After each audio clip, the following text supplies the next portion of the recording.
কি টক্সিক মানুষ চেনো? আমি জানি তুমি চেনো না, তাহলে তাড়াতাড়ি চিনে নাও টক্সিক মানুষ কেমন হয়। তোমার খুব কাছের একজন আছে যাকে দেখলে মনে হয় সবকিছু ঠিকঠাক আছে, কিন্তু ভিতরে ভিতরে তোমাকে ধ্বংস করে দিচ্ছে বা দেয়। একটা সময় মনে হবে যে তোমার চারপাশটা ভারী, কিন্তু মনটা ভারক্রান্ত। হঠাৎ একদিন বুঝতে পারবে যে এই ভারক্রান্ত আসলে মানুষের তৈরি। কিন্তু তুমি কিভাবে বুঝতে পারবে যে কেউ টক্সিক? এমন কিছু আচরণ আছে যেগুলো লক্ষ্য করলে তুমি বুঝতে পারবে যে মানুষটা তোমার জন্য কতটা ক্ষতিকর। নাম্বার 1, খুদ ধরা। টক্সিক মানুষ এমনভাবে সমালোচনা করে যে তুমি কিছুই জানো না, কিছুই পারো না, তোমার কাজে সব সময় ভুল খুঁজে বের করবে। 2 নাম্বার হচ্ছে কথা দিয়ে তোমাকে বেঁধে ফেলবে। এমন ভাবে কথা বলবে কিংবা কাজ করবে তোমার নিজের প্রতি বিশ্বাস হারাতে শুরু করবে। 3 নাম্বার পয়েন্ট হচ্ছে তোমাকে সবসময় ভুল প্রমাণ করার চেষ্টা করবে। তোমার সিদ্ধান্ত, তোমার কাজ নিয়ে সবসময় সন্দেহ প্রকাশ করবে।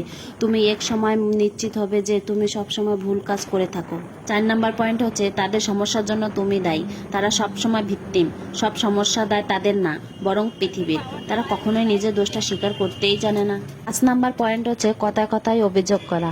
তাদের চারপাশে যেন সবকিছুই খারাপ, সবকিছুতেই তারা অভিযোগ করে। 6 নাম্বার পয়েন্ট হচ্ছে তোমার অনুভূতি নিয়ে খেলা করা। তারা কখনোই তোমার সুখ কিংবা তোমার দুঃখ নিয়ে ভাবে না। 7 নাম্বার পয়েন্ট হচ্ছে তোমার ভালো দেখলে অস্বস্তি বোধ করা। তোমার সফলতা দেখলে তারা কখনোই আনন্দিত হয় না।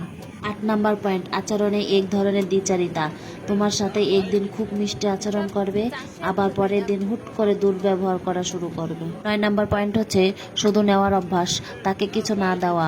টক্সিক মানুষের কাছে সম্পর্ক শুধু নেওয়া, তারা তোমাকে ব্যবহার করবে। 10 নাম্বার পয়েন্ট হচ্ছে তোমাকে গুরুত্ব না দেওয়া, তোমার ব্যক্তিগত সীমানাকে রেসপেক্ট করে না, তোমার মতামত বা আরামের কোনো মূল্যই নেই তাদের কাছে। নম্বর পয়েন্ট হচ্ছে তোমার কাছের একজন মানুষের সাথে খুব ভালো সম্পর্ক, তুমি তাকে খুব ভালোবাসতে, রেসপেক্ট করতে। সে যতই বিজি থাকুক না কেন, তুমি সব সময় প্রতিদিন খোঁজ খবর নিতে, কল করতে, সে কি করেছে দেখবে। তুমি তার কাছে একটা জরুরি কথা বলতে যাচ্ছ, তখন সে তোমার মুখের উপরে বলে ফেললো রাখছি, ভালো লাগছে না, তাই বলে কল কেটে দিল। এরকম কিন্তু করে টক্সিক মানুষেরা। তুমি তাকে খুব ভালোবাসতে, সেই খাতিরে কিছু মনে করলে না। আবার দেখবে একদিন বা দুদিন তুমি তার কাছে কল না করলে, তখন দেখবে তার মনের কথাগুলো তোমার মনে বা মুখে বসানোর চেষ্টা করবে। কি রে, এখন আর তুই তো কল করিস না, আমার তো এখন তোর কাছে কোনো দরকার নেই, যখন দরকার হবে তখন আবার কল করবি। তখন তোমাকে বলবে তুমি তো বড়লোক হয়ে গেছো, বুঝতে শিখেছো, এখন আর কি দরকার আছে আমার। সেই এইসব কথা বলবে, তার তোমাকে সত্যি কথা বলার কোনো সুযোগই দেবে না। তুমি কল করবে তাদের কাছে সব সময়, তোমার কাছে কল করবে না। আর তুই জিজ্ঞাসাও করতে পারবে না যে তুই কেন কল করিসনি। তুমি যদি এই কথা বলতে, খুব সাবধান, তুমি কখনোই তাদের সাথে তর্কে পারবে না। তারা যেটা বলবে সেটাই ঠিক। সব মানুষদের কাছ থেকে বেরিয়ে আসাই ভালো। সব টক্সিক মানুষদের কাছ থেকে বেরিয়ে আসা খুব একটা সহজ নয়, অত্যন্ত জরুরি। জীবনের প্রতিটি মুহূর্তে মূল্যবান। এমন মানুষের সঙ্গে সময় নষ্ট করা মানে একটা মানসিক চাপ। তুমি কখনোই সুখকে প্রাধান্য দিতে পারবে না। যারা তোমাকে ভালোবাসবে তারা কখনোই তোমাকে বিপর্যস্ত করে তুলবে না। টক্সিক সম্পর্ক থেকে যতটা পারবে তাড়াতাড়ি বেরিয়ে আসার চেষ্টা করো, আর যদি না পারবে তাহলে তাড়াতাড়ি অবশ্যই ডাক্তারের কাছে চলে যাও।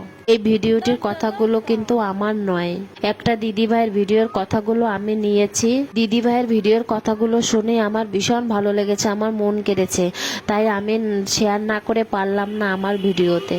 এই কথাগুলো বলো তো কখন ভালো লাগে, যখন যার জীবনে এইসব জিনিস ঘটে যায় না, তখনই তার এই কথাগুলো ভীষণ ভালো লাগে। ভিডিওটা আমি এখানে শেষ করছি। সকলে ভালো থেকো, সকলকে নমস্কার।